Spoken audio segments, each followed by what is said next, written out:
Hello, I'm Lioba Achawon from the Philippines.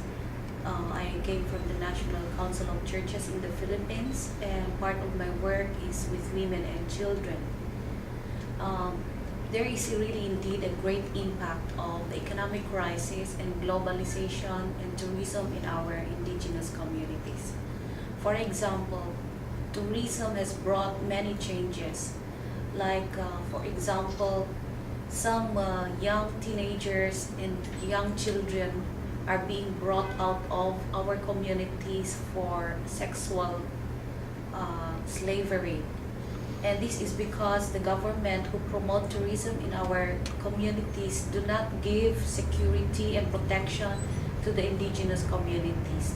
Many people enter our communities without security check going in and going out, and this is where we believe that many of our young children are missing, and we believe that they are used for sexual, they are sold for sexual, we call it human trafficking, including children. Another impact of the economic crisis is many young teenagers, especially women who have no money to provide for their education in college or in high school, tend to offer themselves sexual commodities to men, and men pay them, and they use this for their education. Another impact of that is many women, not only men, also go abroad because of the lack of employment and the extreme poverty that they're experiencing in their communities. And even if they suffer abroad, they sacrifice going out and then coming back after suffering many traumatic experiences, usually sexual abuse or maltreatment by their employees in other countries. The effect of this is many families are broken, many children are left by their parents because they tend to go abroad, and these families are not brought up together in a good way. Another impact of globalization in our communities is the growing trend of teenage pregnancies because of the effect of pornography in TVs, access to internet, telephone use, and all of these things. And there is a growing increase of not only teenage pregnancy, but early marriage, and which is worse because they cannot provide for their children and their families because they have no work. They did not finish school and they became pregnant and they had to marry early. It's another impact of globalization. So there is a growing tendency of the rich becoming richer and the poor becoming richer. And because also of the increasing prices of basic commodities, women and children are worst affected because they have no access to free education or to health services, to basic needs of human beings. And the women and the children suffer most because they are the ones who are dependent on their husbands for economic living. And if they have no jobs, they cannot support themselves and their families. Another occasion which we are trying to curtail is in the Philippines. There is what we call bride trade, wherein women are sold as if they are products to foreign men, especially to the Japanese and the Koreans, South Koreans, who buy them. And then when they are in the country of their husbands, supposedly husbands, they are maltreated, they are sexually abused by their husbands because they believe they were bought for that. And not only that, even their relatives of their husbands maltreat them because they think that they were just bought for that position, and they do not deserve to be treated as wives of these foreign men.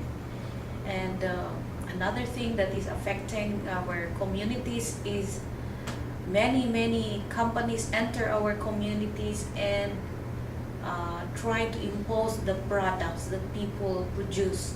The effect of this is many of our communities, women and men who are dependent on agriculture, become subservient to these companies because the seeds that they sell to them are not reproducing, meaning they only buy the seeds but they cannot produce the seeds anymore.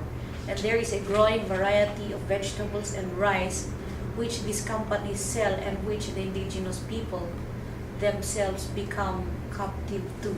They can no longer raise their own products, so that the overall effect is, aside from the economic dependency that these people are becoming of, they are also socially, culturally, and we are losing many of our good cultural values because of the onset of globalization and the effect of tourism. Thank you very much. What would you want to recommend governments do at this point, especially within the financial and economic crisis? We want the government to provide at least the basic needs of the communities, like these people pay taxes, but the taxes seem not to be getting into their communities. Medicines are all sold. There is no free education for children, for young students, and for high school students.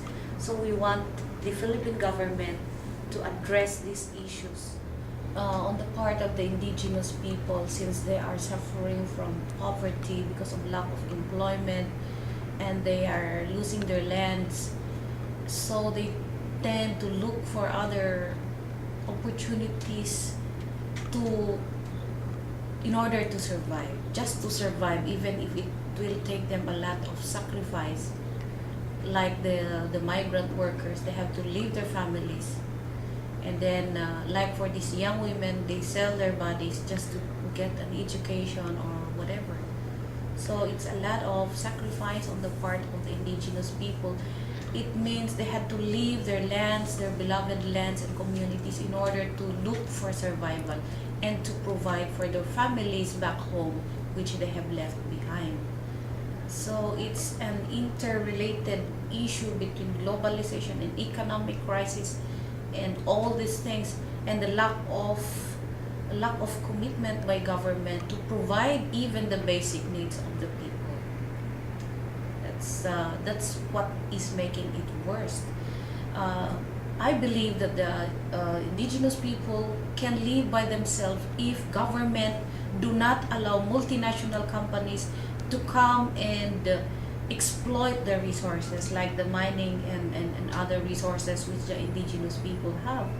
And if the government would just let them have their self-determination, or to govern themselves in accordance with their traditional, cultural, and socially accepted beliefs and practices, which they had been doing before the coming of these enterprises. The indigenous people are self-sufficient and self-dependent people, but with the onslaught of the government intervening and not recognizing their rights and their ancestral domains and their capacity to govern themselves, this has destroyed the capacity of the indigenous to survive on their own. So they have to get out of their communities and do something else in order just to survive.